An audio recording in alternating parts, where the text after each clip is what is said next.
शिवपाल कहे दिल से, अखिलेश का अभिषेक फिर से।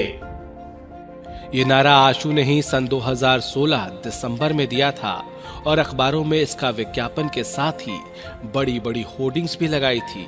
ये महज नारा नहीं था, बल्कि अधिकतम समाजवादियों की भावनाएं थीं, जिसे आशु ने शब्द दे दिया था। आशु को प्रसन्नता है कि उनका 5 वर्ष पुराना सपना और नारा आज साकार होने जा रहा है।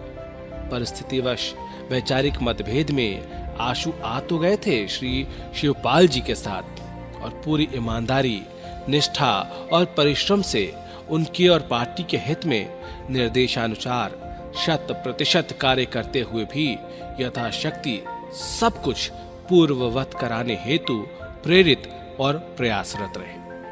2017 के चुनाव में जसवंत नगर से सपा प्रत्याशी श्री शिवपाल जी के चुनाव में कार्य करने के पश्चात उनकी इजाजत और सहमति से आशु आजमगढ़ आकर अपनी पूरी ताकत और क्षमता से मेहनगर, मुबारकपुर, सगड़ी और गोपालपुर में सपा प्रत्याशियों का प्रचार प्रसार पूरे मनोयोग और तन मन धन से करते।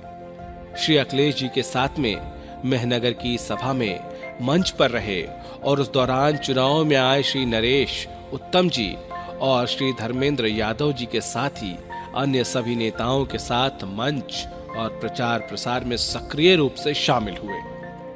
सन 2019 के लोकसभा प्रत्याशी श्री अखिलेश यादव जी को भी स्वयं मत देकर उनकी खुद के साथ फोटो सहित श्री धर्मेंद्र जी, श्री अरविंद गोप जी और श्री मैनेजर जी सहित कई अन्य को भेजते हुए यथासंभव अपने सहयोगियों से उनके पक्ष में मतदान भी कराया। आशु ने अपने जीवन काल में अब तक केवल साइकिल चुनाव चिन्ह पर ही मतदान किया है।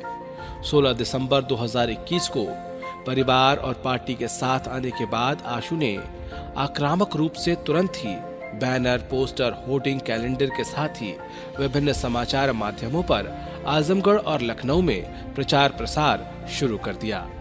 लगभग 5 वर्षों के बाद अपने महबूब नेता से 2 बार गर्मजोशी और अपनापन से मिलकर सम्मान और ऊर्जा पाकर आशु अब खुशी में तब्दील हो गया है। मेरा राजनीतिक सफर संघर्ष से शुरू हुआ है। वह संघर्ष अन्याय, अत्याचार के विरुद्ध था और मैं आपको विश्वास दिलाता हूं, जब तक मैं जिंदा रहूंगा मेरे शरीर में खून का एक बूंद भी रहेगा।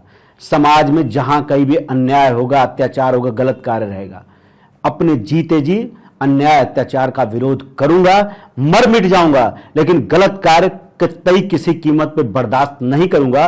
और यही संघर्ष मैं करता रहूंगा। राजनीति में पद मिले न मिले, पद की लालसा से मैं राजनीति में नहीं हूं, मैं सेवा भाव से हूं और मैं जनता के लिए संघर्ष करने के लिए राजनीति में आया हूं।